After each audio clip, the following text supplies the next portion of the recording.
Welcome everybody to another amazing InfoFit Educators webinar. I am Andre Noel Potvin, President and Founder of InfoFit Educators. And today we have a very informative webinar, and we've got Rebecca Fleeman, who's a fourth-year PhD candidate, and she'll be taking us through Alzheimer's and its exercises relationship to helping us prevent or moderate Alzheimer's. Before we get started, I would like to mention that you will have the opportunity to submit your questions through the questions pane on your panel there. And we're going to allow you opportunity to ask questions in different points during the lecture as well as at the end. So get a pen and paper or just type your questions into the question pane as you go through the webinar. Our presenter tonight is Rebecca Fleeman. As I mentioned, she's a fourth-year PhD candidate at Penn State College of Medicine in the United States, studying the effects of genetics and lifestyle risk factors in disease prevention and progression. She has a Bachelor of Science degree in Applied Physiology and Kinesiology, and her previous research background is in clinical nutrition. She is also a well-sought-after presenter and a pleasure to listen to. Rebecca, welcome, and the floor is yours. All right, thank you so much for that introduction. I'm really excited to be here today to talk with you about subjects that are near and dear to me, both Alzheimer's prevention and especially through exercise. So just to elaborate a little bit on what Andre went over, a little bit about who I am. So speaking to you all today, I am a group fitness instructor. I have been since I was in undergrad at the University of Florida. I taught anything from cycle to Zumba to stadium running. Currently, I am at Penn State College of Medicine in a program for biomedical sciences, and in my lab, I focus on Alzheimer's disease. My undergrad degree is in kinesiology, and then I went and did multiple studies on clinical nutrition, specifically looking at a few diseases, including cardiovascular disease. On top of being a graduate student where I study the brain, and these are some of the cells that I've stained. On top of this, I am also a volunteer with the Alzheimer's Association. So I present on Alzheimer's disease multiple times a month, just talking to the general public, to patients with Alzheimer's, as well as caregivers about what causes Alzheimer's disease, what are the risk factors for Alzheimer's disease, and how we can live healthfully for our bodies and for our brain. So with that, I'll get into what we're going to go over today. So first, we'll talk about what is Alzheimer's disease. We'll talk about some of the pathology, talk about diagnosis and treatments. Then we'll look at some of the risk factors for Alzheimer's. We'll specifically dive into aging as well as genetics and lifestyle impact. We'll dive into the exercise impact, and specifically we'll look at some of the mechanisms at play when we talk about how exercise can have an effect on Alzheimer's disease. Finally, I'm going to give you guys some takeaway messages to use both with yourself, your peers, and potentially your clients. And then finally, I'll end with some resources. So if you guys have more questions beyond today, you'll know where to get some of that information. So to start, we'll go with what is Alzheimer's disease. So Alzheimer's is a neurodegenerative disease that results in cognitive impairment and memory loss. If you look at this big picture of the brain here I have, on the left, you'll see what a normal brain should look like, and on the right, you'll see what an Alzheimer's disease brain will look like. The first thing you're going to notice is the difference in color here. So they've colored the Alzheimer's disease brain red because we know that Alzheimer's has a great deal of inflammation. Additionally, the next thing that you'll notice is these larger gaps that are on the right, whereas on the left, these are much smaller gaps. The main one I want you to focus on here, which is the hippocampus. We have a loss of hippocampal volume. Why is that important? So for Alzheimer's disease, this disease starts near the hippocampus, which is where your memories are formed and stored. Thus, when we lose the neurons in this area of the brain, that's why Alzheimer's patients will lose their memory. In addition to these structural changes, we have different changes that are microscopic. So when you hear people talk about Alzheimer's disease, you often hear them say the hallmarks of Alzheimer's, which are amyloid beta plaques and neurofibrillary tau tangles. So what are these? These are both proteins that in a disease state become aggregated and then create problems. So amyloid beta plaques are these proteins that are found outside of the cells, and in disease, we have a lot more of them, and they start to come together and form these sticky plaques. Then when neurons are trying to communicate with one another at their synapse in between each other, they have a harder time signaling, and that can result in neuron loss. In terms of the neurofibrillary tau tangles, tau is a protein that is normally found inside the neuron. It's good and it helps the structure of the neuron. But in disease, it comes away from these structures and can also aggregate, which again is toxic and leads to neuron death. So overall, Alzheimer's is this neurodegenerative disease where we're having neuron death and specifically looking at in that hippocampus. Okay, so we know what Alzheimer's disease looks like in the brain, but what does it look like outwardly? The first thing I want to go over is dementia versus Alzheimer's disease. So a lot of people will use these two terms interchangeably, but they are actually different. So dementia is an umbrella term that encompasses Alzheimer's disease. So you'll see here, I don't know if I can get a pointer up. You'll see here that dementia is this umbrella, and Alzheimer's disease actually accounts for about 60 to 80% of dementia.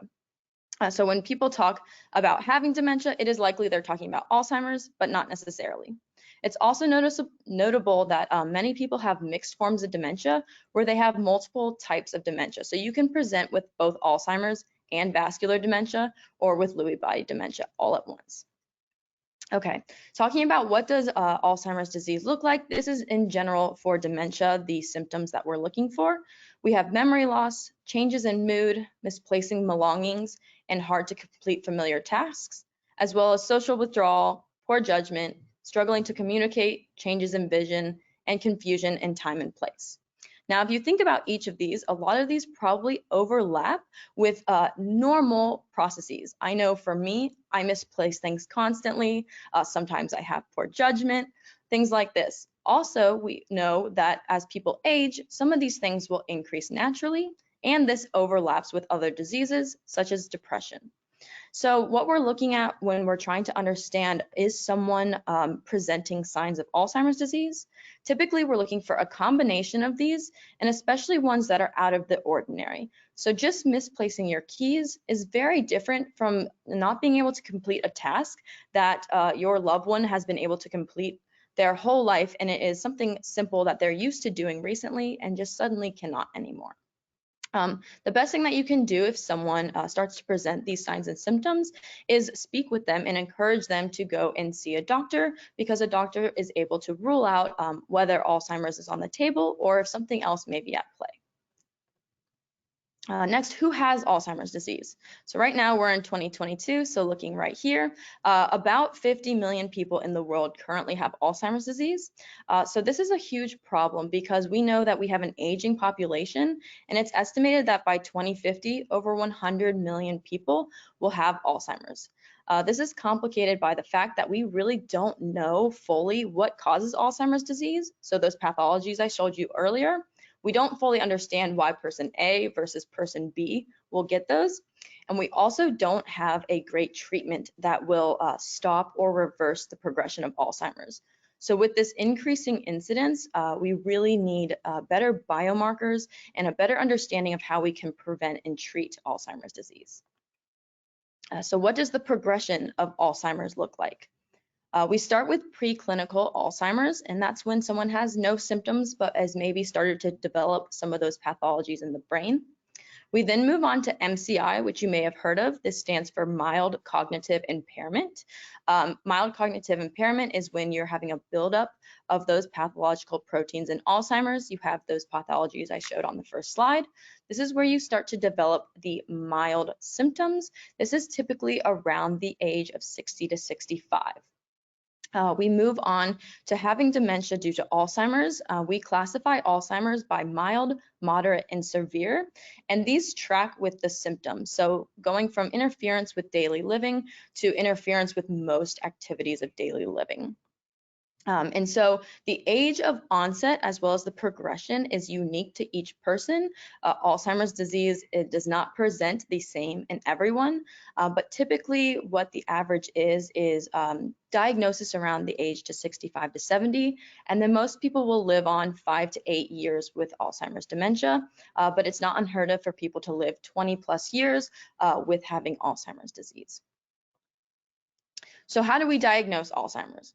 So if you bring someone into the clinic with potential Alzheimer's disease, the first thing that typically occurs is that we will undergo some cognitive testing.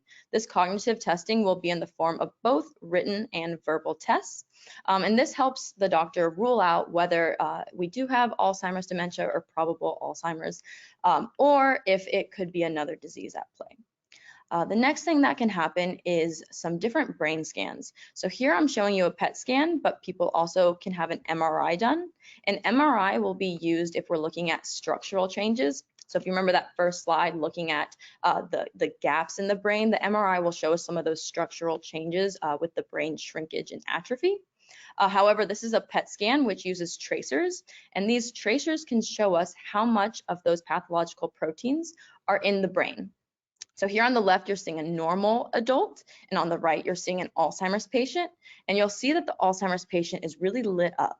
What we're showing here is on the top is tau, that pathological protein I showed before. So in a normal adult, they have low levels of tau, whereas as an Alzheimer's patient, there's much higher levels of tau. And you can see that these are in that area of where the hippocampus was. In terms of amyloid beta, that other pathological protein, like I said, everyone will start to develop some of this protein, but as they get older, it will increase, and especially in Alzheimer's, you can even see some of the brain shrinkage here and here, that there's this increase in amyloid. Finally, I just want to talk about biomarkers. This is a figure actually from a paper that I wrote just a few weeks ago.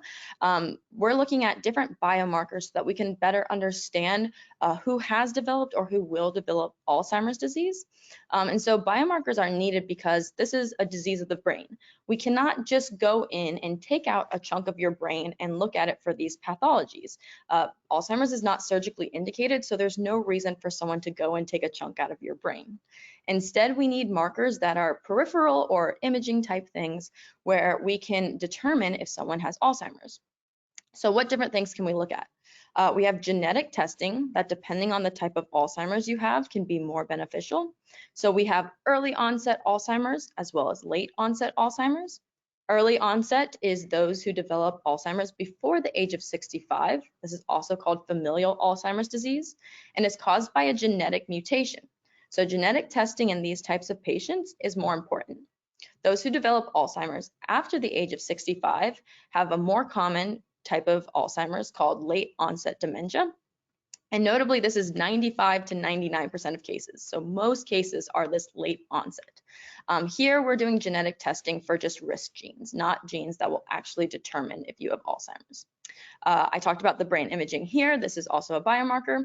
And then another key biomarker is testing cerebrospinal fluid, or CSF, as well as doing blood testing. So CSF is the liquid that is found both bathing the brain and your spinal cord. It goes back and forth. And so if we can experiment on this fluid, it is the closest thing that we can get to touching the brain, basically. However, this is performed through a spinal tap, which is very invasive and painful. So we try not to use CSF. Like, you wouldn't go to a doctor and they immediately order a CSF test for you. That's pretty rare. Instead, on the rise, we have blood testing. So right now, blood testing is a little less accurate than the CSF, simply because the blood isn't bathing your brain as like the CSF is. So these are becoming more sensitive though, so hopefully in the near future, we will have better blood tests for Alzheimer's disease diagnosis. Other testing methods that are actually on the horizon that are really exciting and less invasive than both blood and CSF would be testing urine, testing saliva, testing tears, and then also nasal passageways. So there's a lot of research being done right now on Alzheimer's biomarkers so that we can hopefully diagnose people earlier and start a treatment course of action or preventative course of action earlier. Okay, so finally, we're going to get on to how do we currently treat Alzheimer's disease. So on the left, I have our current therapeutics. These first 4 have been on the market for roughly 20 years, and each of these is not acting on the pathologies of Alzheimer's disease. So these are for general dementia, and these try to get at these symptoms. So essentially, they have effects on the signaling molecules in your brain that neurons are using to signal back and forth to one another. So each of these drugs can be prescribed to try to increase that signaling so that we have less memory loss. However, these are really only given in the first early steps of disease. They don't have long-lasting effects, and if it's too late, they really don't have a great effect. They also have a number of side effects. So right now, we don't have great drugs for Alzheimer's. This last one listed, aducanumab, you might also know it as Aduhelm. You're probably familiar with it because it has been all over the news for the past 2 years. Aduhelm has been given accelerated approval by the FDA in 2021. However, just a few weeks ago, CMS, or the Centers for Medicare and Medicaid, decided to not fund this drug for anyone not in a clinical trial. So what does that mean? So basically, aducanumab has accelerated approval, so it is approved for use. However, most insurances will only pay for it for someone in a clinical trial, not just anyone with Alzheimer's disease. Because this drug is $50,000 a year, that makes it very inaccessible to people. So why did CMS not approve funding for aducanumab? It's because aducanumab, 1, has a number of side effects and also has not proven to be extremely useful for preventing cognitive decline. Aducanumab's mechanism really targets that amyloid beta. It has been proven to bring the amyloid beta down. However, that reduction in amyloid beta hasn't proven to prevent cognitive decline well enough for this drug to be funded. So that's where we're sitting at with our current treatments. There's a lot of possible future treatments. There are over 100 drugs that are currently in clinical trials. Some of those are immunotherapies, drug therapies, nanoparticles, sound and light therapy, stem cell therapies. And then what I'm actually going to be talking a lot with you about today is just modifying risk factors so that we can work on the prevention of Alzheimer's. So that ends that first section that I'm going to talk about. I'm going to stop and see if anyone has any questions really quick. So far, this is amazing. Thank you. Okay, question number 1. What is the difference between a CT scan versus a PET scan? Oh, that's a great question. So CT scan versus PET scan, they're very similar. I'm not sure the differences in tracers. I know most of the Alzheimer's studies are using PET scans. I'm not sure what the key difference is because I know they're similar. So I'd have to get back to you on that one. Okay. There are a lot of infomercials suggesting brain health products. One of them is called Prevagen. Do you have any thoughts on the effectiveness of Prevagen? Okay, I don't know that drug specifically, but I am aware of many of the commercials that tout these brain healthy supplements. These are each just supplements, and I would say that none of them are known to specifically prevent Alzheimer's disease. They may have some effects on brain health preventatively, but they don't have a ton of clinical trial data on them. Perfect. And this is an interesting question. If your mom or dad was showing signs of Alzheimer's, what would be your suggested test and therapy? That's an awesome question. So I am a PhD student and not a doctor, and I am guessing that whoever asked this is also not a doctor. So my recommendation to anyone is go and take them to a doctor. First, have a conversation with your parents about it, which can be a difficult conversation, but then take them to a doctor who specializes in this, and they are the one to choose a test. often they will give you a battery of tests, but you don't just go and start with these imaging modalities because they're very expensive and your insurance doesn't always cover them. So starting with the verbal and written cognitive tests so that we can rule out other diseases is definitely where it would begin, but I would definitely just refer to a doctor and go to someone who specializes in Alzheimer's disease. You can start with a GP and then they'll refer you on. Excellent. That's all the questions I have for now. Okay, awesome. I think there's some in the chat, but there's getting to be a lot, so we might just pull them at the end. Cool. Okay, so we'll keep going.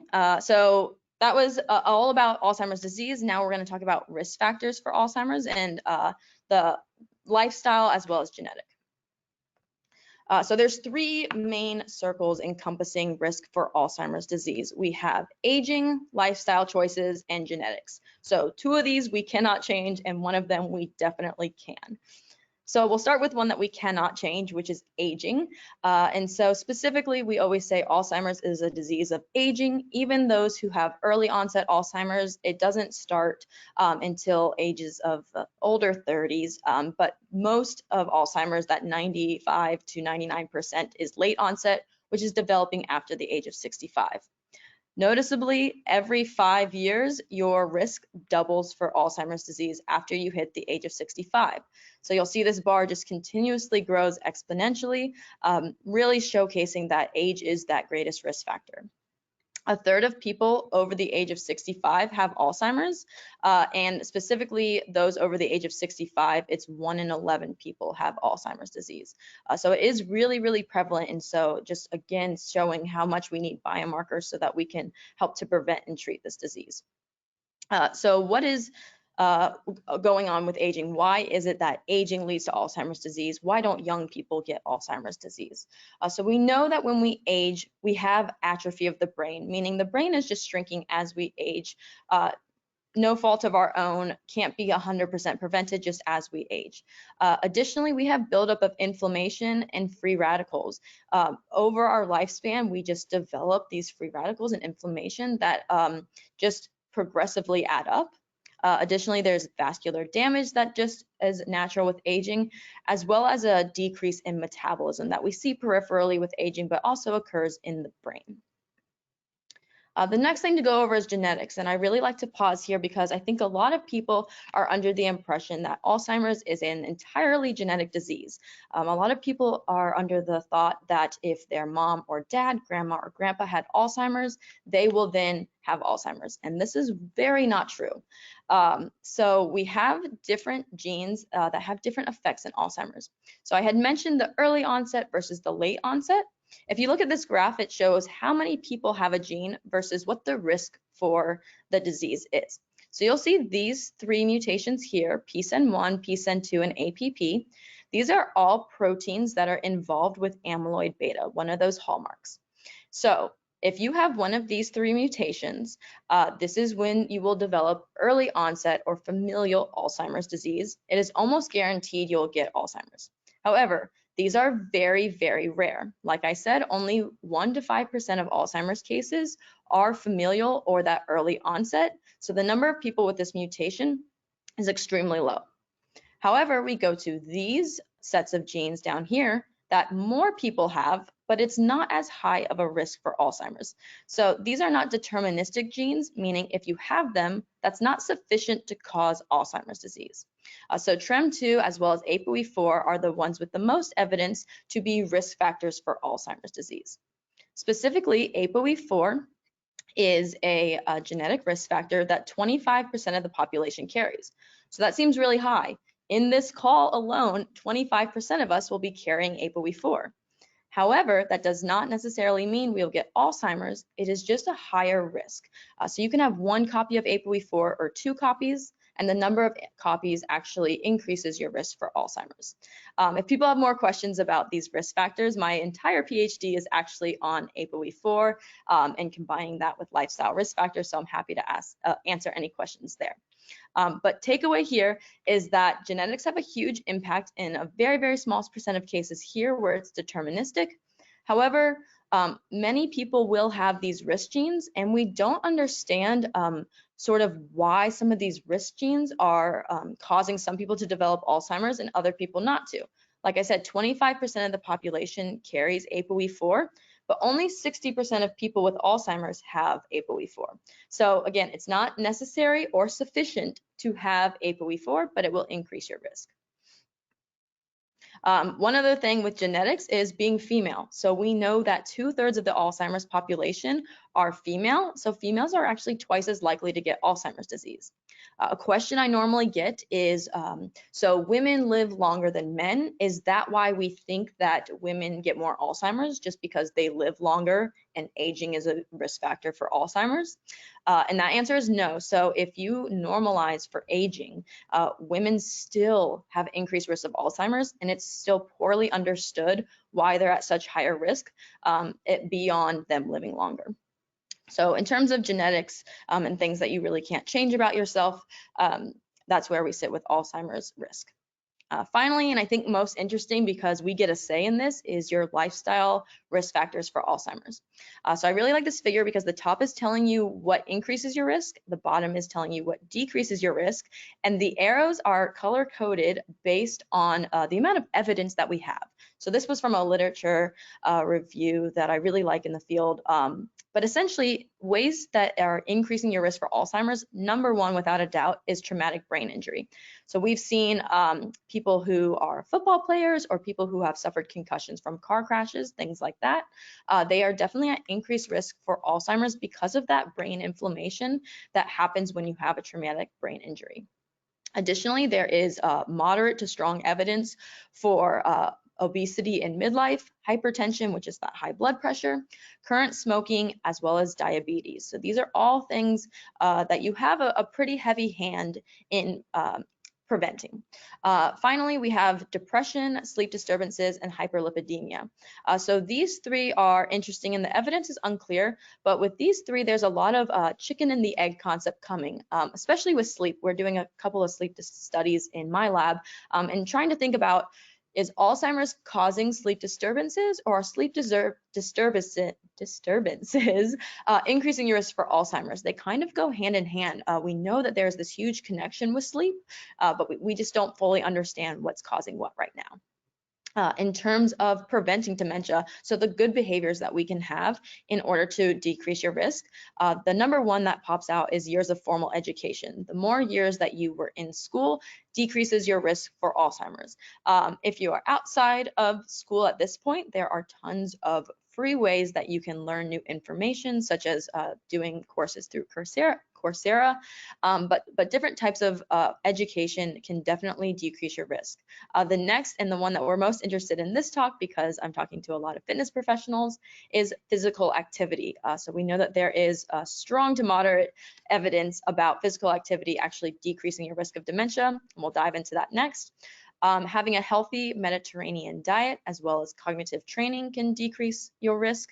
And then the two that are unclear evidence is moderate alcohol consumption as well as social engagement. So these two definitely interact with one another. People often consume alcohol when they're doing social engagement. So trying to unlink these two can be difficult. I would not go out and start drinking and telling people you're preventing your Alzheimer's by drinking more at this point in time, but it is potentially a way to decrease your risk. So I do want to point out 35% of your risk at least has to do with lifestyle risk factors. So it's been seen in the literature, anywhere from 35 to 50% of your risk for Alzheimer's disease, for that late onset Alzheimer's, is altered by lifestyle choices. So you have a huge impact with the choices that you make every single day to prevent Alzheimer's. So I'm going to pause again and see if anybody has any questions before I dive into exercise. Yeah, we have several questions. Let's start off with Stephanie.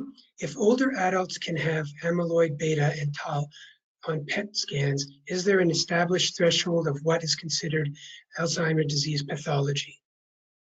Yes, so there is an established threshold. I don't know the numbers off the top of my head, but there is a rough line where someone can determine whether or not you have Alzheimer's, yes.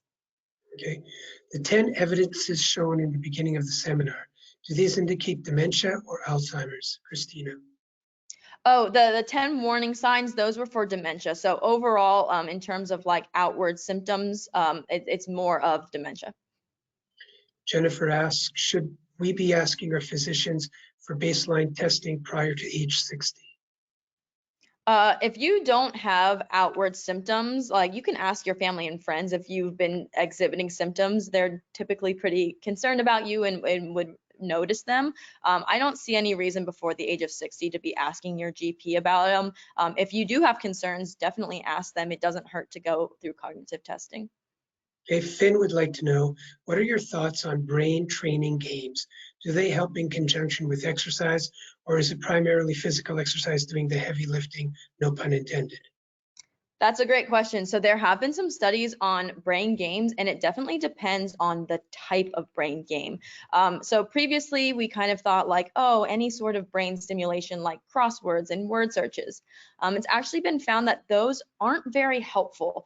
So it really depends on the type of brain game, and what we're really looking for is making new connections between neurons and reinforcing those. And so the best way to do that is to learn new information. Something like learning a new language and then practicing that vocabulary. When you learned that new word and then had to remember that, so therefore you made the connection and then you strengthened the connection by needing to remember it, that has a lot more impact than just trying to come up with a word in a word search. So there's definitely different types, but we've seen that the education and that active recall is really important for those brain connections. I've seen in the literature that one of the best and most effective ways of preventing Alzheimer's is to include physical activity with some sort of coordination or action reaction task. So what are your thoughts on that?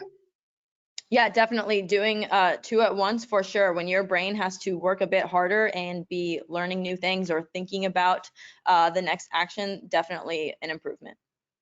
Great.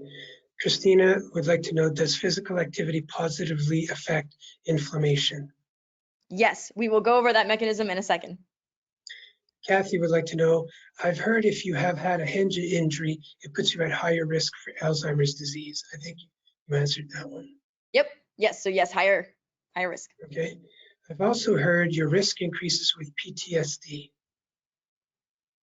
Yeah, I don't know about PTSD. I have not read much about Alzheimer's risk increasing with PTSD, but I think it would depend. I know if you have depression, it is linked with Alzheimer's disease, so I know that those can overlap a lot. So I wouldn't be surprised if there was a correlation. Great. All right. And we're done on the questions. Let's keep going. Perfect. Okay. So we talked about lifestyle risk factors. Now let's jump into specifically the impact of exercise on disease. And here I'll kind of go back and forth between overall picture and mechanism because we like to get to the science of it. So first we'll go over exercise and prevention of Alzheimer's disease. So the greatest amount of evidence exists when we talk about trying to prevent Alzheimer's disease with exercise. This is as opposed to trying to stop the progression or trying to treat. So prevention has the most evidence. There's been 30+ clinical studies showing that if you have physical activity in exercise in midlife, you are at lower risk for dementia and you will have less cognitive decline. There are randomized clinical trials that have shown this, as well as longitudinal studies. The longitudinal studies have stronger evidence. These are the ones that are, epidemiologically following people for 10+ years. We see that those who are physically active are less likely to develop Alzheimer's. So this all sounds great. How is that happening? So what's the mechanism? So this picture I think is really helpful on comparing two different brains. So on the left, we have a hypertensive brain. Hypertension, again, is those with the high blood pressure. Typically, these people are more sedentary. And on the right, you have a brain that has exercised.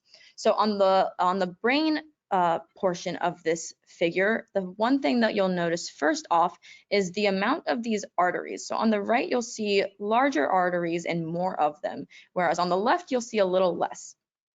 So what we're seeing is that hypertensive brains have less angiogenesis. Angiogenesis is the formation of these new arteries The brain is a highly vascular organ, and that's because all these neurons in your brain are working very, very hard, and so they need nutrients, they need oxygen. So we have a huge blood supply to the brain to feed these neurons.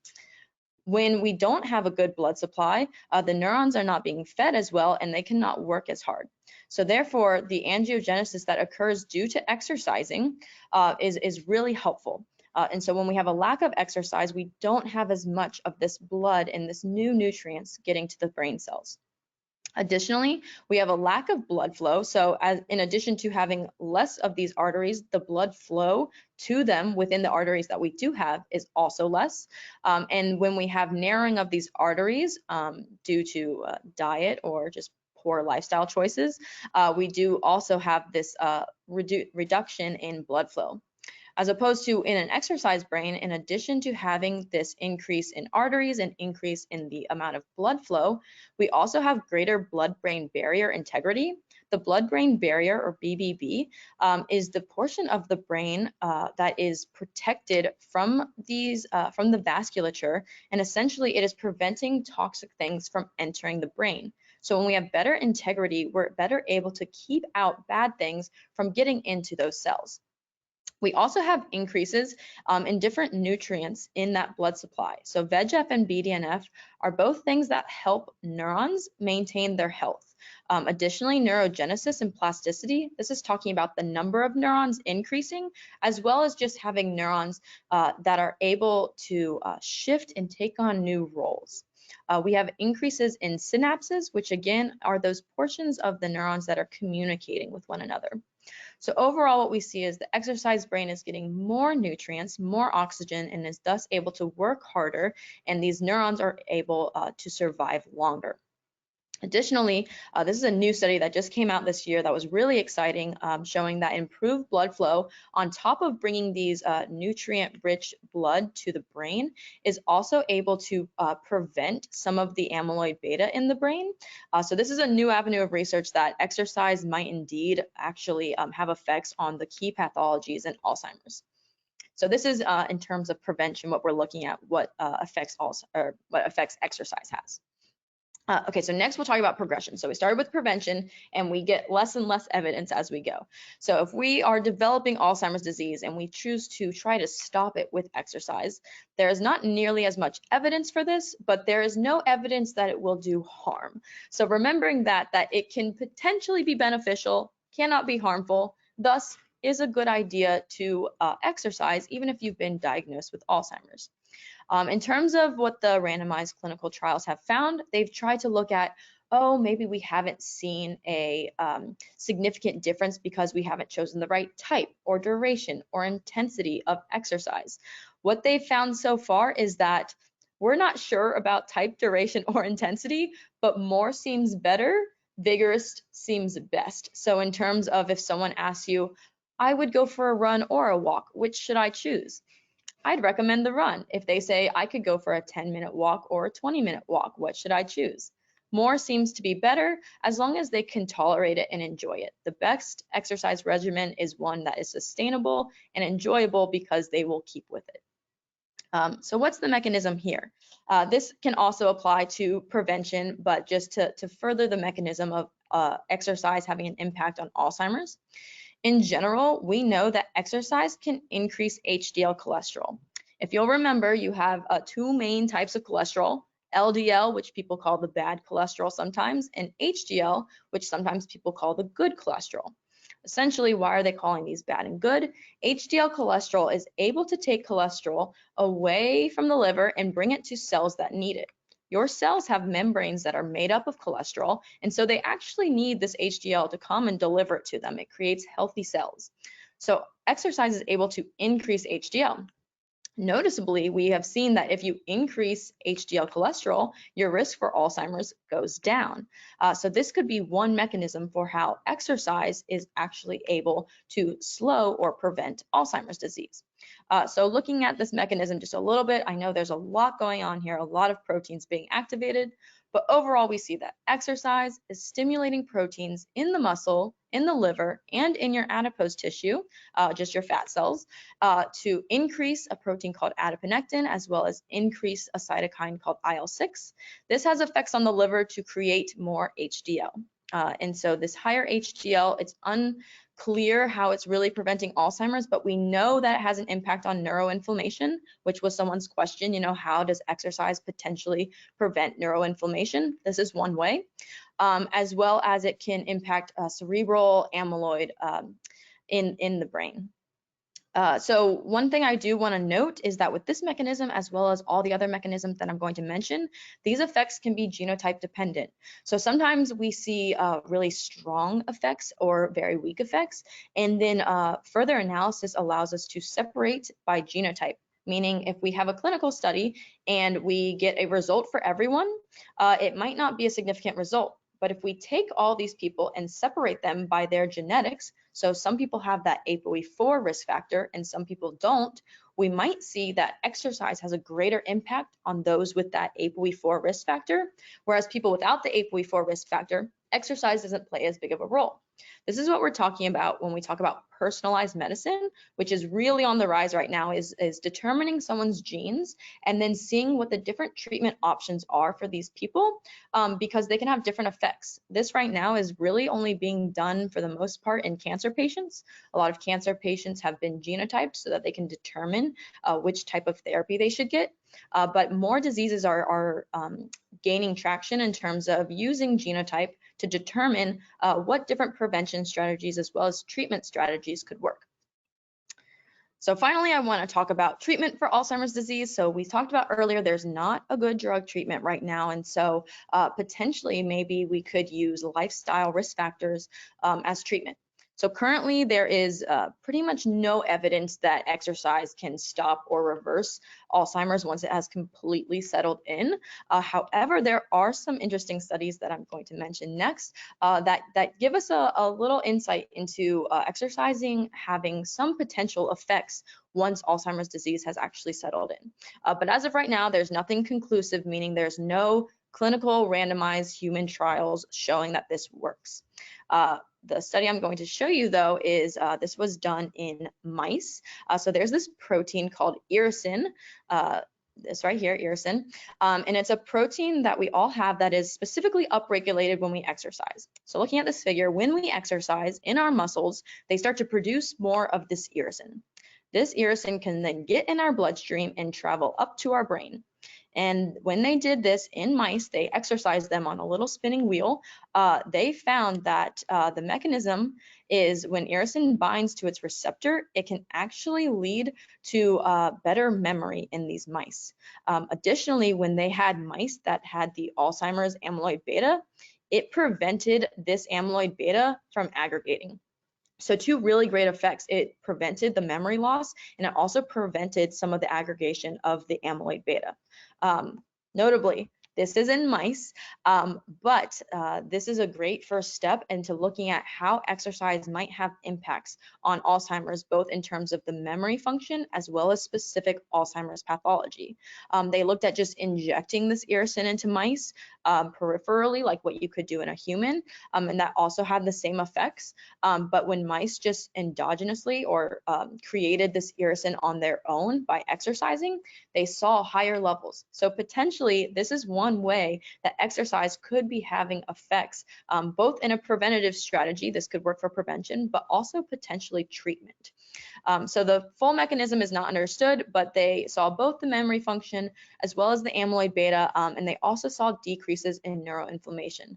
So this is a really exciting finding that there's a lot of research on irisin. If you looked it up right now, there's many studies going on. Okay, so I'll pause there and see if anyone has any questions on the exercise portion of this before we move on to some takeaway messages. Okay, yeah, we have some excellent questions coming up. So let's start off with, are there any foods that help increase HDL? Are there foods that help increase HDL? In general, for Alzheimer's prevention, they recommend eating a Mediterranean diet. So diets that are high in fruits and vegetables and low in those like really fatty meats and things like that. So improving your HDL can be done through diet. I don't know that there's specific foods, but in terms of a holistic way of eating, the Mediterranean diet is your best bet. Okay, what would you recommend getting? Would you recommend getting genetic testing for people who have parents with Alzheimer's disease? That's a great question, and that is very specific to you. So what I didn't mention is just about 5 years ago, 23andMe added in testing for that genetic risk factor that I mentioned, ApoE4. So in terms of getting genetic testing, it is currently not recommended that anyone go out and get genetic testing for Alzheimer's if you have a parent or loved one that has it. The decision is completely up to you, but if your parent got Alzheimer's past the age of 65, so 65 or later, it is most likely that you and your parent do not have the familial mutation for Alzheimer's. It's possible that you have the risk factors. The thing is, if you get genetic testing and you happen to have ApoE4, right now that knowledge is not super helpful because we know that it increases your risk for Alzheimer's. However, we don't know what treatments or precautions that you can take specifically to being an ApoE4 carrier that are going to help you. So you can get this information, but as of right now, it is basically only a cause to worry or not worry if you don't have it. But what I like to tell people often ask me, Rebecca, would you go and get testing for ApoE4 because I study this genetic risk factor so strongly? And I tell most people, no, I would not get tested, but I will pretend as if I have it and do all the lifestyle things that I can do. So everything that I can do in my ability to have the best lifestyle choices to prevent Alzheimer's, I will pretend as if I have high risk and just treat my body as well as I can. Another question, you spoke about hypertension as being a risk factor. What about those people who have microvascular ischemia? What effect would that have on provoking Alzheimer's? Great question. So I do not know the literature on that specifically, so I would have to look more into that. I could direct you to some places where that information might be, but I have not studied that. Good. And you mentioned, and I may have missed this, but you mentioned how exercise has a great preventative effect. Did they qualify what type of exercise was most effective? No, they didn't. So that's the hardest thing. These studies have looked at strength training. They've looked at endurance training. They have looked at walking versus running, like, different types of intensities, and it's across the board. But all of the studies have shown no difference or some difference. Now, whether that some difference or no difference is based on the type, it's so unclear. It's so hard to quantify, and especially in humans, when you tell everyone to go run, no one's going to run at the same pace. When you tell everyone to strength train, not everyone is going to train at the same rate, and they have different sized bodies. So it's so hard to quantify, which is why a lot of these studies are done in mice and then brought to humans, because it's much easier to quantify a mouse that is genetically identical to its partner. So there is no hard and fast rule for humans except for consistently doing it. So if it's something that you like and you can stick to, that is great. If you think it might be better, but you're not going to consistently do it, it's not worth it. It's good to have consistency. And Adobe would like to know, can you buy irisin as a supplement? No, not right now, nor would I recommend it, because A, you can get it through exercising, and B, it has not been clinically proven to help. Okay. And Kathy would like to know, how do you get mice to weight train? I don't know that that's been done yet. They have some studies where you can test their grip strength, where you have them hold onto a bar. I guess that could be kind of strength training, but it's more just measuring grip strength. Mostly they do the wheels for running right now. Oh, They actually awesome. do have mouse treadmills also, actually. You can do a treadmill for them. Good. I don't see any more questions. Oh, wait, hold on. Finn would like to know, would there be different implications for postmenopausal women or trans women on hormone replacement therapy? That is a really, really great question and a new avenue for research right now. So what we know is that people are mostly getting Alzheimer's after the age of 65, which is postmenopausal. There is a lot of research going on right now in terms of we're trying to understand why women are at greater risk for Alzheimer's, because since they're postmenopausal, they do have a lot less estrogen, which is, the hormone that everyone goes to with, oh, if it's in females, then estrogen is causing it. But these women are postmenopausal when they get Alzheimer's disease. So one hypothesis is that, maybe estrogen was protective, and suddenly when they lose these high levels of estrogen, maybe that is just increasing risk in women. We really don't know. So we don't know in terms of trans women or people on hormone replacement therapy. It's a ripe avenue of research, though. So good question, no answer yet. All right, I don't see any more questions. So do you have anything else you'd like to share with us? Yeah, so I'll do some takeaway messages and then we'll do some resources. So these are specific to many of you who are fitness professionals, but even if you aren't fitness professionals, you can share these with your peers. So what should you particularly do to prevent Alzheimer's? The number one thing that I want to stress from this is that we can reduce our risk for risk of dementia. So a lot of people think that we can't, but we do. 35 to 50%, like I said, has to do with what we do in our everyday life. So a general rule of thumb, if you're trying to think about an action you're about to do and you don't know if it's good for brain health, remember that the brain is a highly vascular organ, meaning what's good for the heart is typically good for the brain. And so asking yourself what you know about, heart disease prevention. In terms of how much exercise is recommended, this is something that many of you guys asked. What the WHO recommends is doing the 2 and 2 rule, so aerobic twice a day, so 10 plus minutes of any sort of physical activity. These can be normal things that you're going to do anyways, like mowing the lawn, and then doing resistance twice a week. Again, there's not huge research on these specifically. They've just found that this seems to be a sustainable level of activity for people that's doable and can help prevent. In terms of the summary, the greatest evidence comes from people with normal cognition preventing Alzheimer's. This is where we have the strongest evidence for physical activity making an impact. We do have some evidence that is leading to a pretty heavy strength of recommendation to exercise. So in terms of if you already have mild cognitive impairment or you know someone with it, it's still recommended to get these people exercising because we don't know the positive effects it can have, but it seems that there are no negative effects. So specifically what we don't know the optimal dose or intensity duration. We don't know if these effects are different for men and women or men and women on different hormone therapies. And we don't know if the subtype of dementia matters. Like I said, Alzheimer's is about 60 to 80% of dementia, but we don't know if dementia with Lewy bodies or vascular dementia actually is a subset that can respond to exercise much more than Alzheimer's. What can you do to inform your clients on Alzheimer's disease? So I like to say the 4 E's. So one is encourage. If you can encourage people to have safe, enjoyable, and sustainable physical activity, that's one of the number one things you can do. It's really easy just to encourage the people around you. Eliminate. I have harped on this multiple times today, but eliminate any incorrect beliefs about Alzheimer's disease, about it being inevitable or about, once I hit a certain age, I'm going to get it. Yes, aging increases your risk, but 35 to 50% of your risk is modifiable lifestyle risk factors.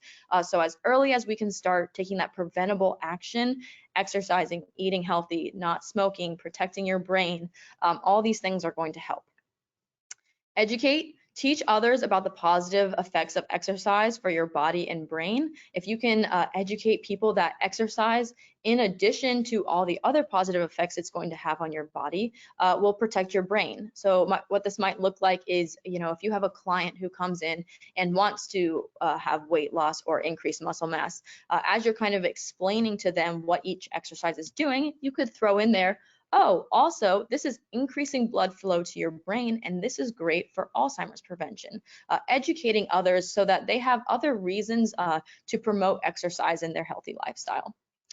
Finally is just embody, lead by example. In addition to exercising, enjoy good sleep habits, not smoking, learning new things, social interaction, and eating a diet full of fruits and veggies. These have all been proven at different levels to prevent Alzheimer's disease. And when you're doing it, you're encouraging others to do it too. So with that, I just want to present some of these resources if you'd like more information. Like I said, I am an educator for the Alzheimer's Association, so these first 3 links are actually 2 resources that they provide. They have great general Alzheimer's information. If you're worried about some warning signs, if you know someone who maybe is exhibiting some, they will kind of walk you through this process of what you might want to do. They also have a free printout that you can take with you to the doctor's office that has a list of questions that you might want to ask. I find that really helpful because I know when I go to the doctor, sometimes my brain freezes and I don't know what I need to ask. And so having those questions in front of you is really helpful. If you want to get involved in clinical trials, they are always looking for healthy as well as Alzheimer's volunteers for these, and this is how we can have better treatments. And then finally, to you all in Canada, there is an Alzheimer's Society there that does also have a great website. So with that, I'd just like to acknowledge everyone in my lab who has helped me learn everything I have to this point. Thank you all for hosting me, and to the Alzheimer's Association for some of the training I've gotten on presenting with Alzheimer's. With that, I'll take any questions. I'm going to switch back to this screen just so that you guys have the resources and how to get in touch with me. Email or LinkedIn is awesome. But with that, I will take any more questions anyone has. I don't have anything after this, so feel free to pick my brain if you have any questions about Alzheimer's or exercise in Alzheimer's or beyond. Okay, well, that was amazing. Thank you very much, Rebecca. There's no questions coming in at the moment, but I want to thank you very much for taking the time out of your very busy research schedule to speak with us and inform us of the benefits of exercise on preventing Alzheimer's. I don't see any more questions. So what I would like to do is thank everyone for joining us. We have webinars that come in once a month. Please join in, check in with us on a monthly basis. We usually send it out by social media to let you know of the next one. I also wanted to mention that InfoFit has many continuing education credit webinars, podcasts, certification courses, etc., all valuable and helpful in stimulating your brain and preventing Alzheimer's. I guarantee it. Okay, so on behalf of InfoFit educators and of course Rebecca Fleeman, I thank you all for joining us here this evening, and I wish you all a wonderful evening, wonderful day, and a wonderful week. Everyone is saying thank you very much for your great webinar, Rebecca. And does Alzheimer's progress steadily or random? One last question. Oh, great question. It really depends. So it's a very unique disease. In some people it is slow, in some people it is faster. I wouldn't say that it's necessarily random, but steadily can be, it can be pretty exponential in some people depending on when you catch it. Great. Okay, thank you everyone. And Rebecca, it was a pleasure. You have a wonderful day and a wonderful week. Take care, everybody. Thank you for having me.